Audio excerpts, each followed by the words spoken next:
Ini agak unik ya. Dalam kondisi dia pemimpin perang di saat itu. Lagi genting-gentingnya. Maka dia dalam buku sejarah begitu, dia kemudian melempar anak panah yang ada tulisannya, dilempar ke arah pasukan muslimin. Tulisannya di situ, "Hai Muhammad, jemputlah saya karena saya ingin masuk Islam."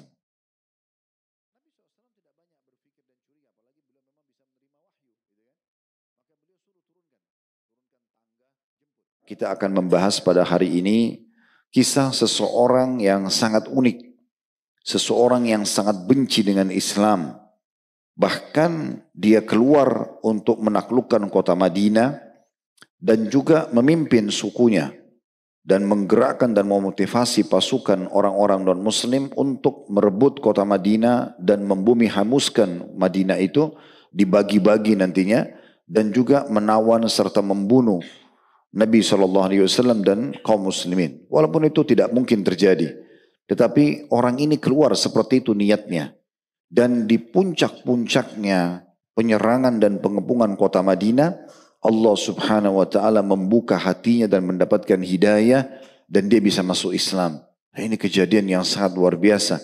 Di tengah-tengah genting-gentingnya penyerangan di tengah-tengah kaum muslimin dan begitu semangatnya orang ini untuk menaklukkan kota Madinah dan membunuh Nabi SAW dan kaum muslimin, justru Allah datangkan hidayah di puncak penyerangan dan pengepungan tersebut dan subhanallah Allah jadikan dia penyebab kemenangan kaum muslimin. Itulah atau sosok orang yang kita bahas, Nu'aim ibn Mas'ud radhiyallahu anhu. Jarang orang yang mengetahui tentang kisah manusia mulia ini karena memang tidak terlalu banyak juga dinukil tentang kisah beliau, tetapi perlu diangkat kisahnya karena menjadi sahabat Nabi dan dia setelah masuk Islam istiqamah menjaga keislaman sampai wafat, bahkan anak-anaknya itu banyak yang meriwayatkan hadis dari beliau. Walaupun yang sangat masyhur adalah hadis tentang sabda Nabi SAW, al-harbu khida. Peperangan itu adalah tipu daya. Nu'aim bin Mas'ud radhiyallahu anhu ini adalah setara dengan Abu Sufyan. Dia sesuku dengan Ghatafan. Jadi kalau Quraisy itu punya pasukan 4.000, Ghatafan punya suku 4.000, punya pasukan 4.000. Ini dia dari suku ini nih, ya. Dari kurang lebih suku itu. Maka dia lagi duduk merenung sambil melihat ke langit di malam itu. Dan dia berpikir, entah kenapa terlintas dalam hatinya, kenapa engkau hai Naim atau Nu'aim keluar untuk memerangi manusia ini? Maksudnya Nabi Muhammad SAW. Apakah dia pernah punya masalah denganmu secara pribadi? Apakah dia pernah punya masalah denganmu secara keluarga? Apakah dia pernah masalah denganmu secara kesukuan? Apakah memang dia terkenal orangnya buruk, suka mengambil harta orang, mengajarkan keburukan? Yang kamu tahu, dia bicara dengan dirinya sendiri. Yang kamu tahu adalah orang ini orang yang jujur, orang yang baik. Namanya harum di sukunya sendiri di Quraisy. Untuk apa kamu keluar untuk berperang seperti itu? Dan kamu tahu orang-orang yang ada di depanmu sekarang ini adalah orang-orang yang beringas. Mereka semua akan memperebutkan Madinah. Dan belum tentu nanti di saat menang mereka akan membagi sesuai dengan kesepakatan. Bisa saja terjadi peperangan di antara mereka, ini harta. Maka subhanallah di malam itu hatinya tergerak untuk masuk Islam. Ini agak unik ya. Dalam kondisi dia pemimpin perang di saat itu. Lagi genting-gentingnya. Maka dia dalam buku sejarah begitu. Dia kemudian melempar anak panah yang ada tulisannya. Dilempar ke arah pasukan muslimin. Tulisannya di situ, "Hai Muhammad, jemputlah saya karena saya ingin masuk Islam." Nabi SAW tidak banyak berpikir dan curiga. Apalagi beliau memang bisa menerima wahyu. Gitu kan? Maka beliau suruh turunkan. Turunkan tangga, jemput. Dijemput. Nyebrang. Sendiri dia datang. Dia tidak ada pasukan. Pertimbangan ini orang benar. Datang dia. Ditanya, ada apa wahai Naim? Dia bilang, saya ingin masuk Islam. Syahadatlah, dia masuk Islam. Dalam beberapa riwayat, ada juga buku-buku sejarah yang menyebutkan, dia sudah masuk Islam. Dia langsung syahadat dulu, baru dia ketemu Nabi. Ya, tapi yang kami angkat di buku sirah kami, adalah riwayat yang pertama, beliau ke Nabi lalu masuk Islam. Setelah masuk Islam, baru syahadat.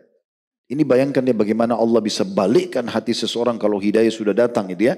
Mungkin antum pernah lihat ada orang antum kenal waktu SMA nakal banget ya, pemabuk, narkotika, suka zina. Sekarang tiba-tiba sudah ditaklim dan sangat baik. Itu jangan heran, hidayah datang. Allah SWT datangkan kepada siapapun ya. Dan jangan dijelek-jelekan orang seperti ini ya. Ahli neraka kok sekarang ada di sini misalnya. Gak boleh ya. Kita bilang, oh Masya Allah, Alhamdulillah gitu ya. Walaupun orang itu tadinya sangat jahat. Ini Naim bin Mas'ud mirip dengan kisah Umar bin Khattab masuk Islam. Benci sekali Islam tapi bisa dibolak-balikan hatinya. Itu kuasa Allah. Karena ini kebenaran agama ini tentunya.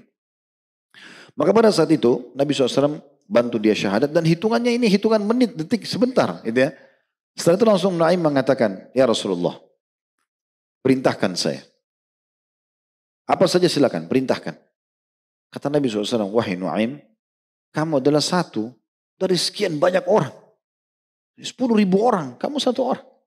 Tapi kalau kamu bisa kocar-kacirkan, mereka kocar-kacirkan saja.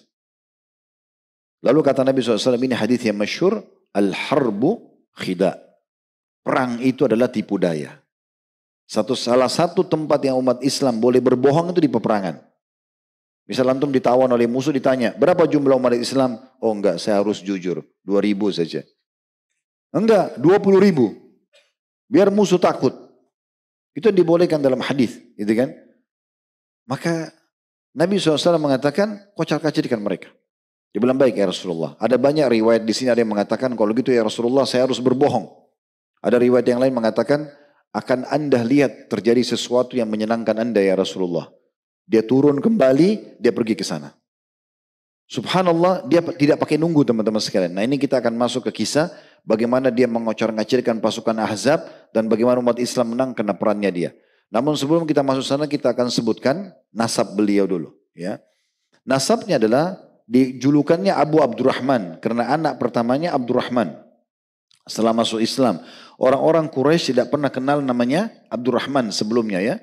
Makanya Abdurrahman bin Auf itu dulu namanya Abdud sebelum masuk Islam. Nabi SAW yang ubah menjadi Abdurrahman.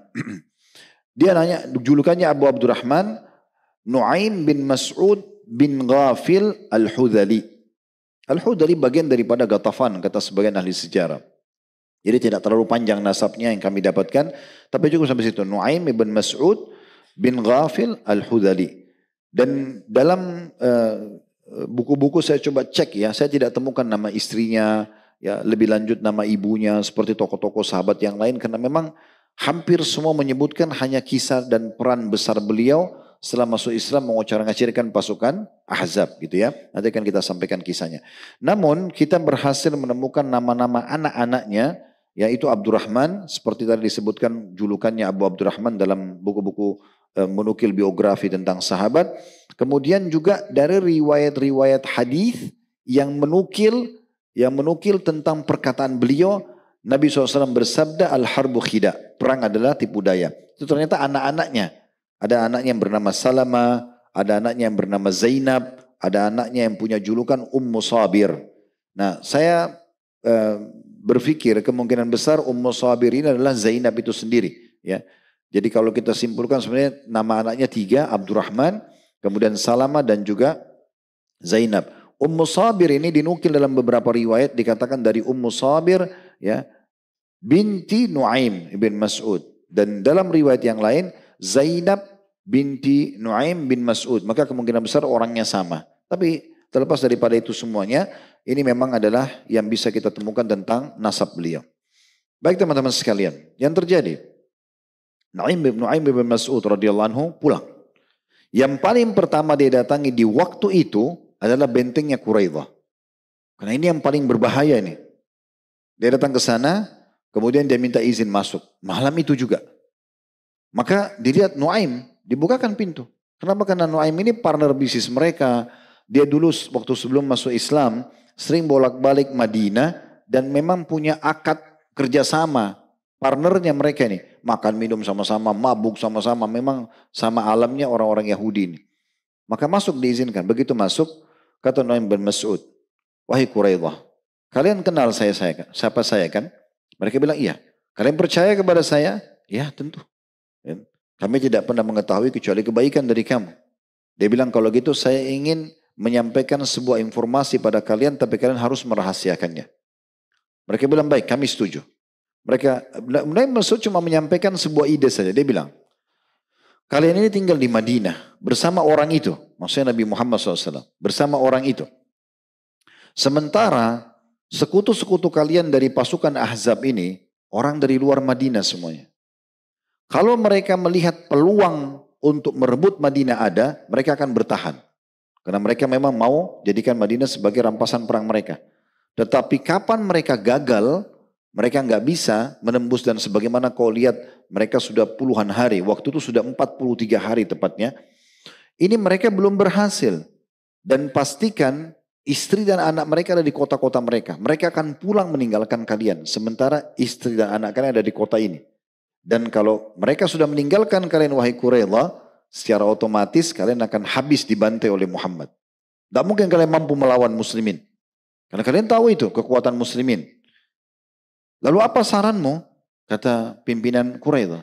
Saran saya, minta jaminan supaya ada tokoh-tokoh pasukan Ahzab itu, pimpinan-pimpinan mereka, utus. Ada riwayat mengatakan pimpinan minta 1, ada yang mengatakan dalam buku sejarah minta sampai 70 pimpinan mereka supaya bergabung dengan pasukan kalian. Untuk menjamin, karena kalau atasan mereka ada, mereka tidak akan lari nanti. Itu aja buat jaminan. Nanti baru kalian tetap menyerang.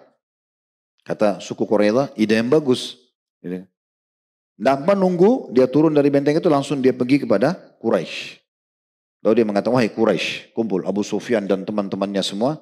Waktu itu gelap, ada api unggun. Ya, mereka duduk dalam buku sejarah disebutkan, lalu mereka bicara. Lalu berkatalah Nuaim, wahai Quraisy, kalian tahu siapa saya? Karena dia kan dari suku Hudzail, ya, bukan dari Quraisy, ya. Satu suku sama Ghatafan gitu ya. Maka dia bilang, kalian kenal saya? Iya. Kalian tahu bagaimana permusuhan saya kepada Muhammad? Tentu saja. Engkau sudah keluar berperang bersama kami. Oke, kalian tahu bagaimana loyalnya saya pada kalian? Iya. Baik, saya mau sampaikan satu informasi, tapi kalian harus merahasiakannya.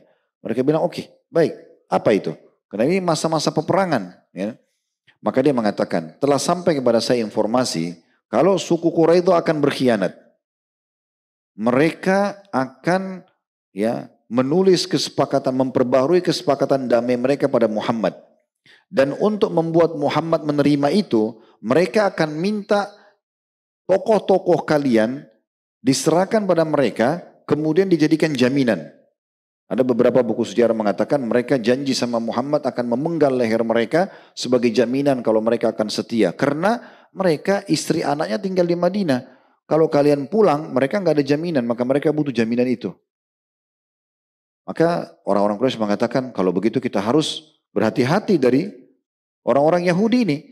Dalam beberapa buku sejarah dikatakan Abu Sufyan cerdas dia. Dia nggak buru-buru. Dia mengatakan saya akan pastikan sendiri. Tanpa menunggu, dia langsung ketemu Ghatafan. Karena suku terbesar yang menyumbang pasukan itu adalah Quraisy 4.000, Ghatafan 4.000. Ini kan 8.000 dari 10.000. Kalau ini bubar, yang 2.000 itu bubar semua. Maka dia pun datang ke suku Ghatafan. Dan dia tidak temuin Quraidah dan Nadir. Karena ini memang pengkhianat mereka, orang-orang Yahudi. Maka dia ketemu, wahai Ghatafan. Itu tuh pimpinannya namanya Uyainah. Walaupun dalam kisah perang Ahzab ini Nabi SAW sempat mengundang Uyainah negosiasi supaya dia pulang saja, akan dikasih hasil panennya Madinah. Dia tidak mau. Ya. Pada saat itu dia tamak untuk lebih. Maka Sa'ad radhiyallahu anhu pimpinan Madinah marah, mengatakan, ya Rasulullah, kalau ini wahyu kami patuh. Kalau anda ridho dengan ini kami patuh. Tapi kalau ini strategi perang, izinkan kami menyampaikan. Di depannya Uyainah, pimpinan suku Ghatafan waktu itu, kata Sa'ad, demi Allah ya Rasulullah, Uyainah, suku Ghatafan sebelum kami masuk Islam, belum pernah berhasil bahkan mengambil satu butir kurma dengan cara paksa dari Madinah. Kecuali mereka kami beri atau mereka membeli. Sekarang setelah Islam kami nggak akan kasih mereka. Yang ada cuma pedang-pedang kami. Maka mendengar itu Uyainah akhirnya pergi. Dia tahu tidak ada negosiasi. Nah, kembali kepada kisah Nuaim tadi, dia datang kepada Ghatafan. Kalian tahu saya? Iya, seperti di Quraisy, persis begitu ya. Mereka semua percaya. Kata dia, ada informasi penting seperti ini kejadiannya. Maka nanti Quraidah akan minta pimpinan kalian untuk jadi jaminan mereka. Ya. Maka Ghatafan pun akhirnya, kalau gitu kita harus hati-hati dari orang Yahudi. Berarti besok penyerangan nggak bisa nih. Dan memang harus gerak cepat ini. Ya. Karena sudah besok pagi dibuka benteng dan akan menyerang. Yang terjadi, Abu Sufyan Datang sendiri ke benteng Quraidah dalam beberapa buku sejarah. Dalam sejarah yang lain, dalam beberapa riwayat lain, dia mengutus Ikrimah bin Abi Jahal. Yang nanti masuk Islam besar kota Mekah, anaknya Abu Jahal ya. Waktu itu masih dalam pasukan Ahzab. Datang ke sana. Lalu kemudian bicara. Abu Sufyan bilang sama suku Quraidah, dia tidak bilang, nah Nuaim cerita begini, enggak. Dia cuma bilang, kita sudah lama mengepung Madinah dan belum berhasil. Besok kita akan kerahkan kekuatan terbesar kita. Kami menyerang dari Khandak, kalian menyerang, buka benteng kalian menyerang dari dalam. Lalu orang-orang Yahudi, kebetulan waktu itu terjadi malam Sabtu, Jumat malam. Dengan hikmah Allah SWT, terjadi hidayahnya Nuaim itu hari Jumat malam, dan semua negosiasi terjadi Jumat malam itu. Malam Sabtu berarti ya. Dan orang-orang Yahudi punya keyakinan hari Sabtu mereka tidak mau perang. Nah, dianggap itu hari suci mereka. Mereka nggak mau perang. Maka kata orang-orang Yahudi, kami nggak mau. Besok nggak bisa, orang Yahudi nggak bisa berperang hari Sabtu. Dan kalian sudah sampai informasi kepada kalian, sebagian orang-orang kami melanggar hari Sabtu, akhirnya Allah kutuk mereka jadi kerah, gitu kan? Maka kami tidak mau. Tapi hari lain mungkin. Tapi kami punya syarat. Kalian harus ngirim pimpinan-pimpinan kalian bersama kami. Karena nanti kalau kalian kalah, kalau kalian pulang kami sendirian. Kami nggak bisa hadapi Muhammad. Kalau kalian menang, ya sudah pimpinan kalian bersama kami. Abu Sufyan bilang, oh berarti Nuaim benar nih. Ini berarti benar nih, mau penggal kepala kita, mau serahkan ke Muhammad. Nah gitu kan. Turunlah di situ. Subhanallah, di malam itu juga terjadi lagi satu kejadian unik. Dingin sekali. Ini pernah kita sampaikan di kisah Abi Dzar radhiyallahu anhu. Sangat dingin. Kata para sahabat menggambarkan dinginnya sampai tidak ada orang yang bisa berdiri tegak karena dingin sekali, cuaca dingin. Apalagi di Khandak terbuka, nggak ada rumah, ya kan gitu. Dan di medan perang teman-teman perlu ketahui, tidak boleh ada api unggun. Nyalakan karena musuh akan tahu, oh ada di sana, ada targetnya. Kalau gelap baru bisa. Jadi tidak boleh ada api. Nabi SAW berjalan di antara para sahabat lalu berkata begini, siapa yang menyeberang? Nah, antum bayangkan kalau antum di posisi itu ya. Lagi genting-gentingnya, dingin, gelap. Nabi bilang, siapa yang nyebrang ke musuh? Ya. Kemudian bawa informasi kepadaku. Baginya surga. Jaminan surga. Gak ada yang ngomong. Gak ada yang respon Nabi. Begitu dalam sejarah. Nabi ulang yang kedua kali. Siapa yang nyebrang? Bukan berperang. Nyebrang saja. Yang penting berani aja. Nyebrang, dengarin apa yang terjadi. Karena Nabi ini sudah baru saja Nuaim nyebrang. Nabi tidak tahu informasinya. Berhasil nggak dia kacauin. Besok pagi sudah perang ini. Harus malam ini dapat berita. Siapa yang nyebrang? Baginya surga. Gak ada yang nyaut. Yang ketiga, gak ada yang nyaut. Subhanallah, Nabi SAW terus jalan-jalan kesentuh kakinya Abi Dzar. Abi Dzar bilang waktu itu malam sangat dingin. Dan saya tidak punya kecuali selimut kecil punya istri saya. Kalau saya tutup kaki, bagian tubuh saya kena dingin gitu ya. Tersentuh kaki Nabi bilang, siapa kamu? Dia bilang Abi Dzar. Kata Nabi SAW, berdiri Abi Dzar. Abi Dzar disuruh berdiri. Sekarang kau nyebrang Abi Dzar ke sana, bawa informasi. Sekarang bukan lagi jaminan surga, tugas. Harus pergi. Rupanya harus begini baru nyebrang ya. Tapi subhanallah Abi Dzar tidak nolak. Dia mengatakan, saya siap ya Rasulullah. Lalu Nabi bilang, ingat, jangan lakukan apapun. Kecuali cuma ambil informasi. Tidak boleh nyerang musuh. Tidak boleh buat apa-apa. Cuma datang dengarin, udah bisa pulang. Kata Abi Dzar, demi Allah yang terjadi, semenjak saya mengiyakan, tiba-tiba tubuh saya seperti berada di sebuah ruangan hangat. Hangat, betul-betul tidak ada dinginnya. Saya jalan, turun di parit, nyebrang. Pas saya nyebrang, ada api unggun baru dinyalakan di tempat pasukan Ahzab. Di situ ternyata ada Abu Sufyan. Abu Sufyan, Abi Dzar kenal. Abi Dzar ini dari suku Ghifar. Waktu dia mau masuk Islam dulu, dia tinggal di Mekah selama 40 hari. Hadis tentang penyebutan air zam-zam itu makanan dan minum itu diperhatikan oleh Abi Dzar. Beliau selama 40 hari cari Nabi SAW untuk masuk Islam, gak punya makanan, minum air zam-zam. Ini gak cerita, pokoknya dia sempat masuk Islam waktu itu. Abi Dzar kenal betul Abu Sufyan ini.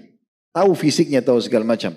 Maka dia duduk di situ, dia bilang, demi Allah, antara saya dengan Abu Sufyan cukup untuk membunuhnya dengan anak panah. Tapi saya mendengar mengingat pesan Nabi, jangan buat apa-apa kecuali informasi. Nah ini penting, jangan nambah-nambah instruksi pemimpin apa, ya seperti itu saja, gitu kan? Maka dia mengatakan saya pun diam. Lalu Abu Sufyan mengatakan, kumpul semuanya, kumpul. Kumpullah. Panglima-panglima perangnya semua mengelilingi api unggun tersebut. Kata Abu Sufyan, kata Abidar menggambarkan Abu Sufyan sambil menghangatkan tangannya di api itu. Lalu kemudian dia berkata, telah sampai berita begini dan begitu kepadaku. Maka informasi penting ini akan saya sampaikan, tetapi pastikan di sebelah kalian bukan musuh. Ya. Kata Abidar, saya serba salah nih sekarang. Karena gelap tidak kelihatan, orang juga tidak tahu dia. Maka masing-masing sebutkan, saya si fulan dari suku ini, saya si fulan dari suku ini. Abidar bilang, begitu tiba waktu saya tiba-tiba muncul dia, saya tanya, di sebelah kanan saya siapa? Langsung dia sebut namanya, di sebelah kiri saya siapa? Dia bilang, akhirnya saya tidak sebut, selamat. Karena kiri kanannya sebut, gitu kan. Udah lewat akhirnya, karena itu dia selamat. Lalu Abu Sufyan mengatakan, malam ini saya putuskan bubar. Pulang semua. Nggak ada lagi peperangan, sudah selesai. Karena mengkhianat suku Quraidah. Dan tidak ada lagi kesempatan untuk menang gitu ya. Di saat itu, Abi Dzar radhiyallahu anhu sudah tahu informasinya, bubar. Dia mengatakan, betul-betul pada saat itu ternyata pasukan musuh pun sudah jenuh. Dan mereka ketakutan. Mereka begitu dibilang sampangnya pulang, mereka siap-siap untuk pulang. Abi Dzar kembali lalu menyampaikan kepada Nabi SAW, di malam itu sebelum mereka bubar, Allah datangkan angin topan. Yang tadi yang disebutkan dalam ayat gitu ya. Datang pasukan dari atas dan dari bawah kanan, lalu Allah menghancurkan mereka dengan angin. Angin yang sangat kencang, membongkar semua kemah-kemah mereka, tenda-tenda mereka, kendi-kendi semua terbongkar, hanya mereka bubar. Abi Dzar bilang, saya sampai kepada Nabi SAW, kemudian saya pun menyampaikan informasi tersebut dan saya tertidur. Saya sudah tidak tahu apa yang terjadi dan saya tidak sadar sampai Nabi SAW menendang kaki saya pagi hari sambil mengatakan, bangunlah wahai tukang tidur, gitu ya. Nah, karena dia bangun, tertidur, lalu dia bangun, lalu dia lihat pasukan Ahzab sudah tidak ada, sudah bubar semua, ya sudah bubar. Nah itu akhirnya. Di sini teman-teman sekalian bubarlah pasukan tersebut dan orang-orang masih belum tahu masuk Islamnya tokoh kita ini, karena dia masih menyembunyikannya, gitu kan? Orang tidak tahu sampai semuanya sudah kembali dan terbongkarlah apa yang terjadi karena Nuaim radhiyallahu anhu itu kembali tinggal di Madinah.